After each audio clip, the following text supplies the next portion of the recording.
Yeah, I feel exactly how I felt Saturday after the game. Couldn't be any more proud of the whole organization. Crazy hard week for us. Everybody pitched in. Every little bit everybody did made a difference to these kids. Not just the coaching staff, but the training staff, the equipment staff, the media staff, the administrative staff, the medical staff, the athletic academic people. Like, our kids were in a tough place last Saturday. You're 1-3. You lost 76-5. It's not a fun place to be, and you're physically beat up and you're mentally beat up. And you come in the building a week ago, a lot different this Monday than last Monday. And where your kids are, their kids are 18 to 22-year-old kids, and they love what they do and they compete their tails off. And to not have success is difficult in life, whatever you do. If you stunk at your job for a month and you had a lot more failures than successes, and then you have at least on the scoreboard, a giant failure, and you have to live with that, and then you got to bounce back. And you got a Buffalo team that's coming off a win against Temple, who's a really good football team, and Temple proved it again this weekend. Between losing to Buffalo, they beat Maryland, and they beat the dog out of Georgia Tech. So Temple's got a really good football team. And Buffalo comes in here with coming off winning the MAC East and feeling good about themselves. And then you start the game, and there's 11 minutes going in the second quarter, and you're down 14-3. And in the last basically 4 quarters, you've been outscored 90-8. I don't know that anybody's ever been through that, to be honest with you. I've never been anything through close to that. And I didn't, and you're sitting there and you're looking at the troops, and the troops don't look good. And you're thinking about how you feel, and you don't feel good. And anybody that cares about Miami football doesn't feel good. And we talked on the sidelines. At this point, boys, we've dug this hole, and the only way getting out of this hole is we got to go. Like, we got to go and we got to play. And we'd given up almost 180 yards the first 5 drives on defense. We hadn't got a first down basically on offense. We got a couple, but we had first quarter we ran 19 plays and got like 40 yards. It was next to nothing. Our ST was playing good, thank goodness. And then defense goes from 5 drives, 180 yards and 2 scores, and giving up an 82-yard touchdown run where their best player runs through 3 of our best players. In the next 5 drives, we give up 58 yards. We get 3 turnovers. We score a touchdown. We continue to play good on special teams. We start to get our footing on offense. Starting the second quarter down 14-3. You got 2 true freshmen, Rusty Feth and Caleb Schaefer at guard, and you got a redshirt.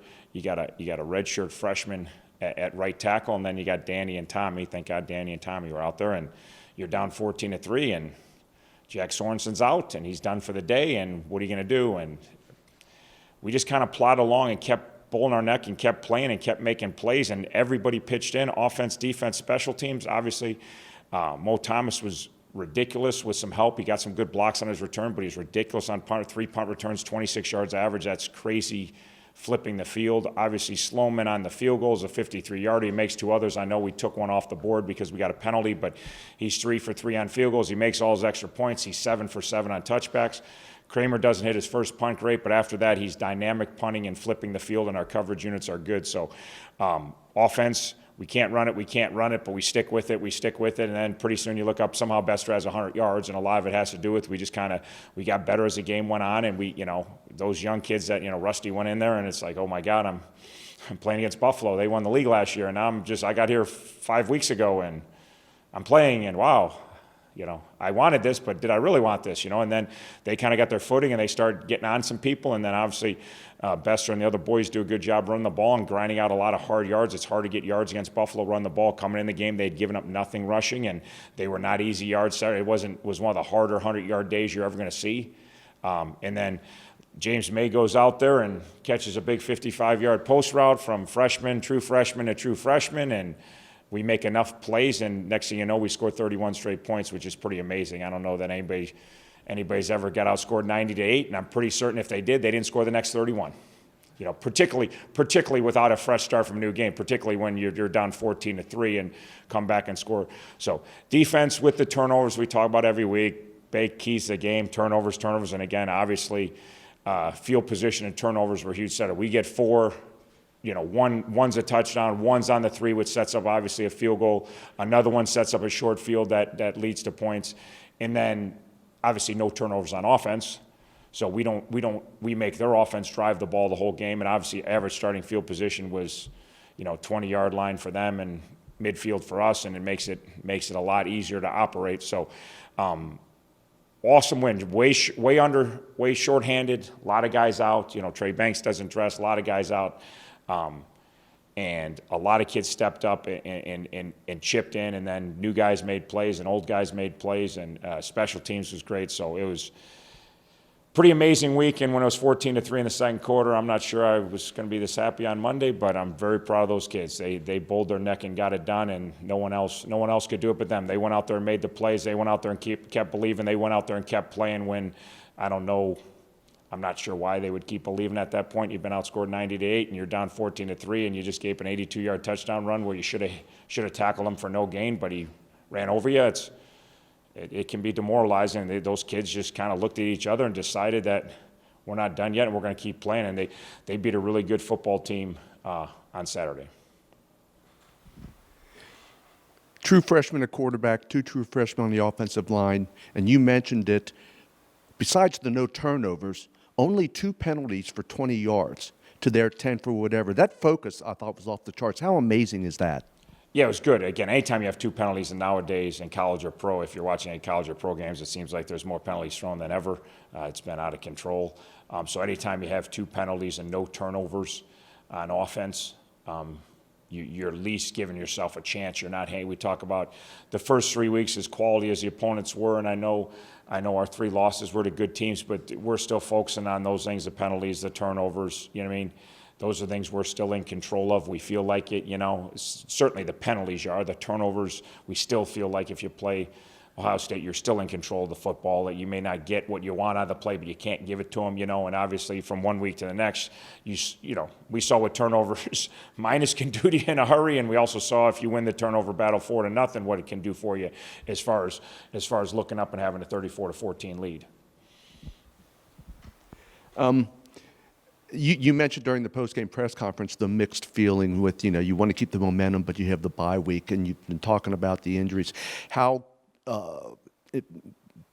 much improvement do you think you're going to have with the injury list with the bye week when you come back to play? And certainly, you come off a big win. You like the idea of keep playing in momentum, but for us, we would definitely take the bye week 100 times out of 100 right now. Just we're hurting unit, and we, it wasn't like we got healthy Saturday for Buffalo. We were hurting unit with, you say no Sorensen, and then you say no LaRubio, no Nank, and who else was out up front? No Redding, who's already a backup because Skibbs is already not dressed. So you're talking about four of your top 6 O linemen aren't playing. Your 3 starters down, and then Redding's now become a starter because Skibbs is out, and now Redding's down. So you're talking about 4 of your top 6. So you're playing 1, 2, 7, 8, and 9 up front, and that's hard on any football team. Then Sorensen gets back and gets healthy and gets a different injury. He didn't re-injure his old injury. He got rolled up on. He got a different injury, and he's standing in street clothes in the second quarter, and you're down 14-3, and then obviously no Trey Banks, and then we lose Sharp on defense, and so we need it. And then even the guys that are playing have played a lot of snaps. There's this a normal 5 games in, so it's a good time for it, and we're very happy. And then we're happy to assess and look at some things that we've done well up to this point and that we're pleased about, and then we're also happy to assess this week things that we don't feel like we're doing well. And obviously, we're going to start on Western, get a head start on Western for sure, but we're also going to have some time this week to really look at OD and special teams, starting tomorrow's practice with things that we know we're not playing to the level we know we're capable of playing. And let's address those things, and let's focus on those things, and let's go back and clean up some things and have that opportunity too. So obviously, it's coming at a really good time for us. Would you anticipate getting most of those guys back at the end of the for the next game? Not most. We're going to get some of the guys. Some of the guys that went down Saturday are, 2 weeks is probably. Some of them will be ready in 2 weeks. Some of them aren't going to be ready in 2 weeks. They've already ruled some of those guys out. But we'll see. We'll see how it goes here this week, and next Monday we'll look at it again. But no, there's some guys that will still be missing. So first of all, congratulations. Great win on Saturday. I'm assuming the video sessions yesterday were a little more enjoyable than last week's. Yeah, you could say that. It was a great atmosphere, and coming off after wins always a good feeling. So.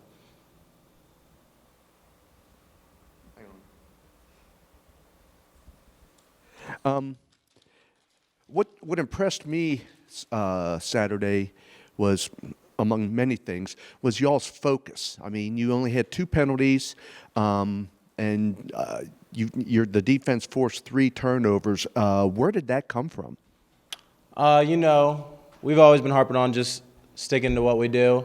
You know, first game of MAC play, lost a game we didn't really, you know, it was a hard one. But, you know, just playing hard and sticking to the line, and that's what we did. So, Mo, what can it do for a team just to start out MAC play, 1-0? How important is that?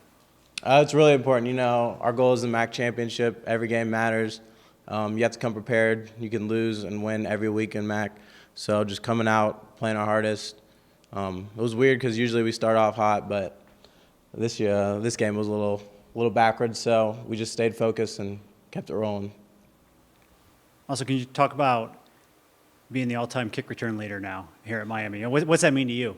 Oh, it was something we were striving for when we saw it at the beginning of this year, and everyone blocking on there really, you know, they're the reason I got it. So big props to them. All right, now, so you beat Buffalo, you know, the defending champion. So on the one hand, you have momentum that you want to maintain. On the other hand, you guys were really banged up. So is it kind of a mixed blessing kind of thing to have a bye week this week? Definitely going to try to maintain it. And this, you know, bye weeks are nice, but they also can be, I guess, a little bit wary if you don't take it the right way. But, you know, just staying focused when it's football time, focus on football when it's time to relax. It's also good to get your mind off of it and, you know, come back everyone healed up and ready to go. So